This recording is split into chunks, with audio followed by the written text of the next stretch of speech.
The night it happened, I didn't yell. I didn't break anything or demand answers. I just stood there, watching as my wife, Hannah, stumbled through excuses that made less and less sense with every passing second. It was late, past midnight, and she'd come home smelling faintly of cologne that wasn't mine. When I asked where she'd been, she hesitated for too long. "Just a late meeting," she said, not quite looking at me. I didn't respond. I didn't have to. The silence between us said everything. I said nothing and left. I packed a small bag and went to stay at my brother's place. He didn't ask questions. He just handed me a beer and let me sit in silence. I couldn't sleep that night. My mind kept replaying the way she flinched when I asked if there was someone else.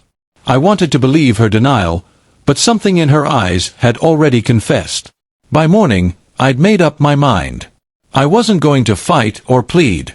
I was done chasing someone who didn't value staying. The next 2 days were quiet. I didn't call or text her. I went to work, did my job, and tried to keep my emotions buried under routine. But by the afternoon of the second day, I got an unexpected call, from someone I barely knew. "Is this Ethan Parker?" a woman's voice asked. "Yes," I said slowly. "Who's this?" "I'm Linda, Hannah's supervisor at Greystone Consulting. I think you should probably know what your wife just did." My pulse quickened. "What do you mean?" There was a pause, then she sighed. "She just resigned. Walked into my office crying, handed me her resignation letter, and said she couldn't keep living with the guilt of hurting the best man she ever knew." I didn't know what to say. "She what?" "She quit," Linda said. "And she told me about everything. The affair, the lies. Said she couldn't bear to face you again, but she was going to make things right, whatever that means. I thought you should know." I sat there in stunned silence, gripping the phone. Guilt. So it was true. I thanked her for calling and hung up. That night, I returned home. The house was eerily clean, as if she'd tried to erase herself from it. On the kitchen table sat a note, folded neatly beside her wedding ring. Ethan, I don't expect forgiveness.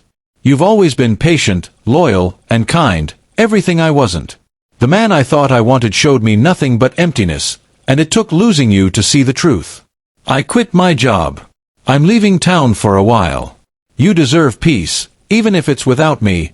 I read it twice, maybe 3 times. My chest felt heavy, but beneath the hurt was something unexpected, relief.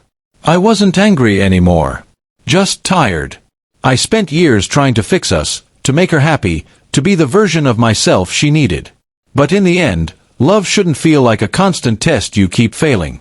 The following week, I got another call, this time from her boss again. "Ethan, I just wanted you to know. Hannah came by today. She's been volunteering at a local shelter, helping women find jobs and support. She told me she's rebuilding her life from scratch." I didn't say much, just listened.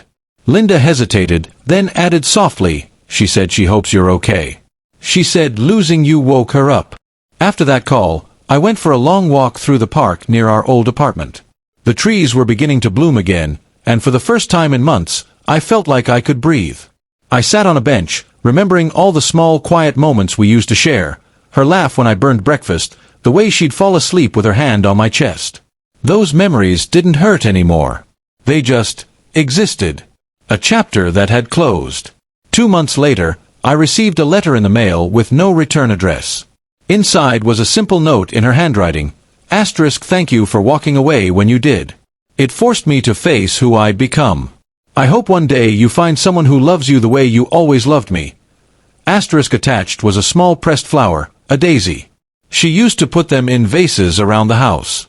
I didn't write back. Some goodbyes don't need answers. But I kept that letter in a drawer, not out of longing, but as a reminder that sometimes silence speaks louder than confrontation. Walking away wasn't weakness, it was strength.